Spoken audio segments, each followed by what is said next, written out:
Bien-aimés du Christ et Shalom, bon dimanche à tous et à toutes.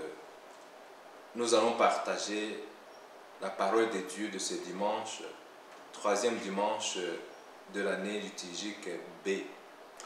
Première lecture du livre de Jonas. La parole du Seigneur fut adressée à Jonas. Lève-toi, va à Ninive, la grande ville païenne, proclame le message que je te donne pour elle. Jonas se leva et partit pour Ninive, selon la parole du Seigneur. Or, Ninive était une ville extraordinairement grande.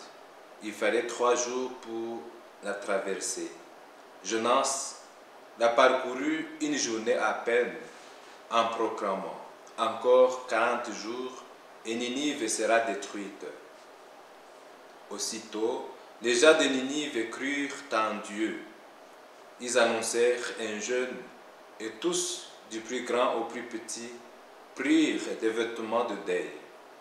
En voyant leur réaction et comment ils se détournaient de leur conduite mauvaise, Dieu renonça au châtiment dont il les avait menacés. Parole du Seigneur. Psaume 24. Fais-nous connaître tes chemins, Seigneur. Seigneur, enseigne-moi tes voies, fais-moi connaître ta route. Dirige-moi par ta vérité, enseigne-moi, car tu es un Dieu, car tu es le Dieu qui me sauve. Rappelle-toi, Seigneur, ta tendresse, ton amour qui est de toujours. Oublie les révoltes, les péchés de ma jeunesse. Dans ton amour, ne m'oublie pas. Il est droit, il est bon le Seigneur, lui qui montre aux pécheurs le chemin. Sa justice dirige les humbles, il enseigne aux humbles son chemin. L'évangile de Jésus-Christ selon saint Marc. Après l'arrestation de Jean-Baptiste, Jésus partit pour Galilée proclamer la bonne nouvelle de Dieu. Il disait, « Les temps sont accomplis, le règne de Dieu est tout proche. Convertissez-vous et croyez à la bonne nouvelle. » Passant au bord du lac de Galilée, il vit Simon et son frère André en train de jeter leurs filets. C'étaient des pêcheurs. Jésus leur dit, « Venez derrière moi, je ferai de vous des pêcheurs d'hommes. » Aussitôt, laissant là leurs filets, ils les suivirent. Un peu plus loin, Jésus vit Jacques, fils de Zébédée, et son frère Jean, qui étaient aussi dans leur barque et préparaient leurs filets. Jésus les appela aussitôt. Alors, laissant dans la barque leur père avec ses ouvriers, ils partirent derrière lui. Acclamons la parole de Dieu. Un homme qui aimait prier a été longtemps en attente de la réponse de Dieu à ses demandes. Voilà qu'un jour, Dieu vient s'adresser à lui pour répondre à ses prières. Il lui dit ainsi, « Tu m'as longtemps supplié, maintenant, dis-moi au juste ce que tu veux que je fasse pour toi, à condition que je le multiplie par 2 pour ton voisin. » L'homme, se souvenant qu'il n'était pas en bon terme avec son voisin, respira profondément, dit à Dieu, « Mon Dieu, arrache-moi un œil. » Ce qui sous-entend justement que s'il est borgne, l'autre sera aveugle. Parfois nos demandes ne sont pas exaucées tout simplement parce qu'elles ne correspondent pas à la volonté de Dieu qui veut le bonheur de tous. Il peut nous arriver de formuler des prières en défaveur des autres, tout en demandant à Dieu de nous venir en aide et de répondre à nos prières. Nous devons nous soucier aussi du sort des autres.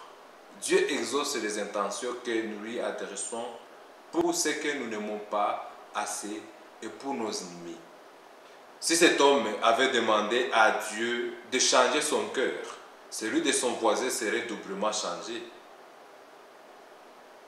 Ce qui devrait aboutir à une possible réconciliation et pardon. Comme lui, il nous est difficile de prier pour le bonheur et la bénédiction de ceux qui nous haïssent, pour leur conversion et pour leur bien.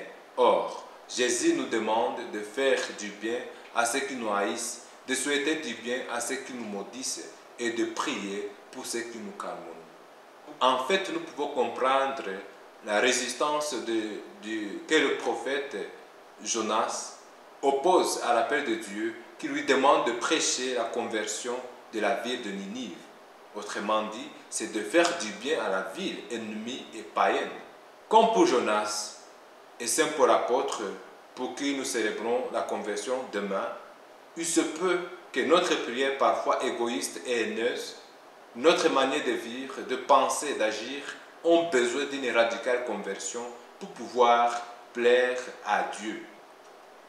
Cette conversion nécessite un effort de faire demi-tour pour ne pas faire fausse route. Autrement dit, tourner son regard vers Dieu est la condition sine qua non de toute personne désireuse de la conversion. Les lectures que l'Église, notre mère, soumet à notre méditation à la veille de la conversion de Saint Paul apôtre reviennent sur la conversion qui suppose un désir de faire et de vivre autrement qu'avant, et un radical changement moral, spirituel et social. La première lecture nous présente l'histoire de Jonas qui se convertit et se met à prêcher la conversion des autres. La deuxième lecture est le fruit de la conversion de Saint Paul apôtre qui devient un apôtre des nations et héros d'unité qui fait tout pour prouver que Dieu aime tous les peuples et veut le salut de tous.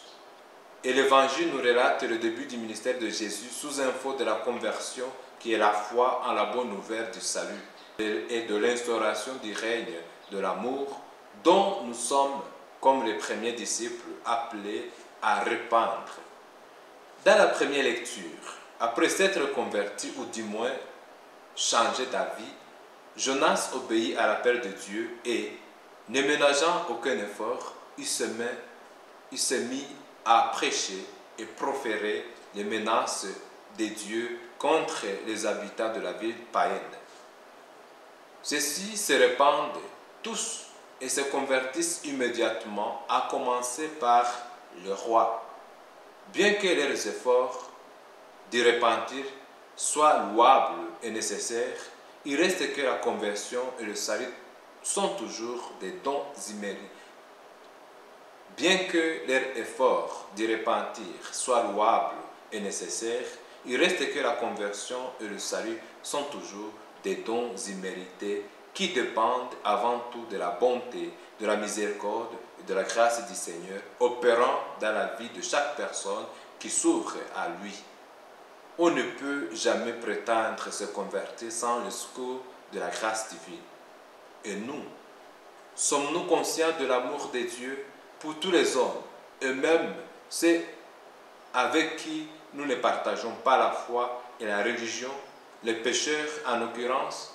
Sommes-nous prêts à aider les autres à se convertir, surtout ceux que nous pensons qu'ils sont irrécupérables et dont Dieu attend un geste de repentir pour leur prodiguer sa miséricorde?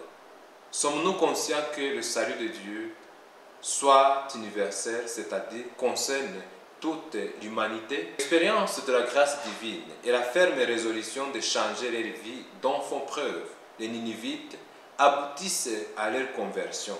Tout comme les Ninivites, à l'écoute de la prédication de Jonas, ont manifesté leur repentance et changé leur comportement indigne, ceux qui écoutent le message de la mère du Verbe doivent manifester des signes de regret et de repentir pour qu'il leur soit bénéfique et salutaire.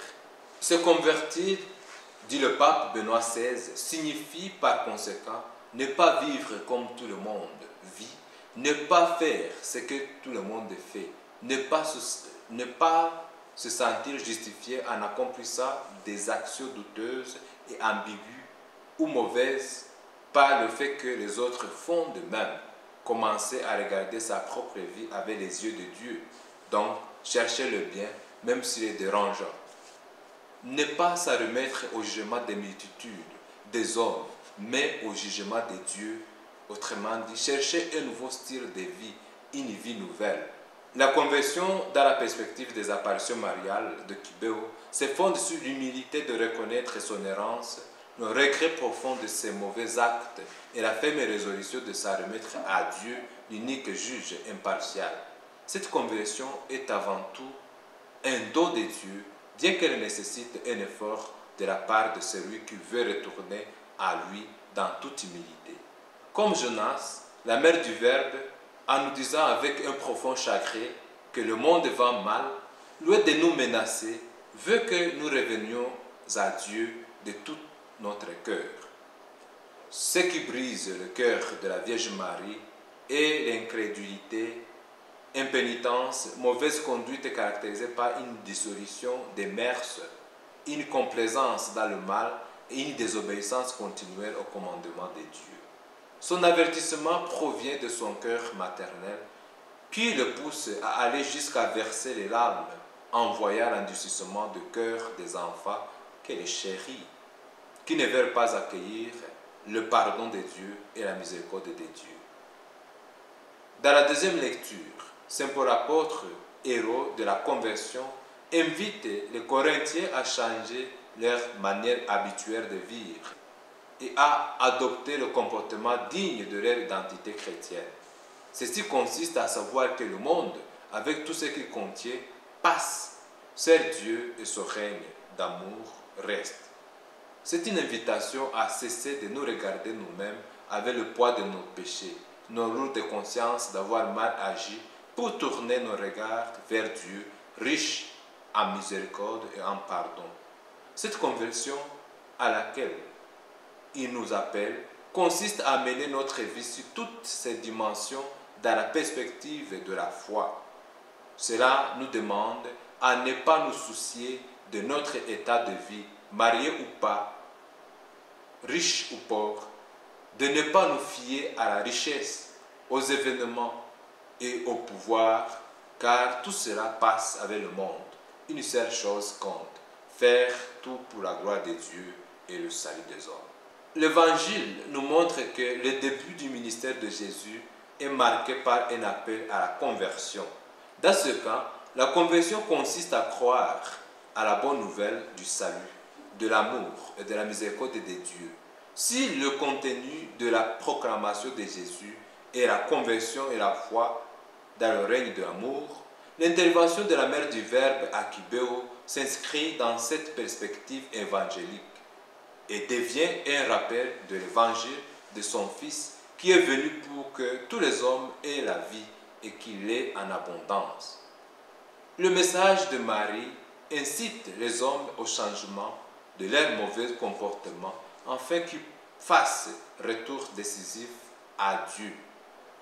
Tout comme la prédication de Jésus attire les premiers disciples à changer leur métier sans délai. Comme eux, sommes-nous prêts à tout laisser derrière nous pour embrasser aussitôt la nouvelle vie en Jésus-Christ et axer toute notre vie sur Dieu et son règne d'amour? Dans son avertissement, la Vierge Marie fustige le fait de se fier à la richesse, aux biens matériels et à toutes sortes d'égarements loin de Dieu et révèle que le mal du monde actuel réside dans la rébellion contre Dieu et tout ce qui est divin. L'appel urgent à la conversion qui nous est lancé par Marie à Kibéo consiste avant tout à reconnaître notre état de péché et notre égarement, de recourir à celui qui attend nous offrir son pardon gratuit. C'est dans ce sens que la conversion devient une grâce à demander à Dieu, puisque de nous-mêmes, nous ne pouvons rien faire. Que la parole de Jésus dans nos cœurs nous transforme, nous change et nous convertisse pour que nous répondions avec promptitude à son appel qui nous associe à son œuvre de restauration du règne de paix et d'amour avec le zèle de Jonas et la fermeté de Saint Paul apôtre.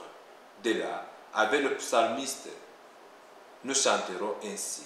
Que le Seigneur nous enseigne son chemin, qui nous dirige par sa vérité et nous sauve. À lui l'honneur et la gloire pour les siècles sans fin. Le Seigneur soit avec vous. Que Dieu Tout-Puissant bon, amour et miséricordieux vous bénisse, le Père, le Fils et le Saint-Esprit. Amen.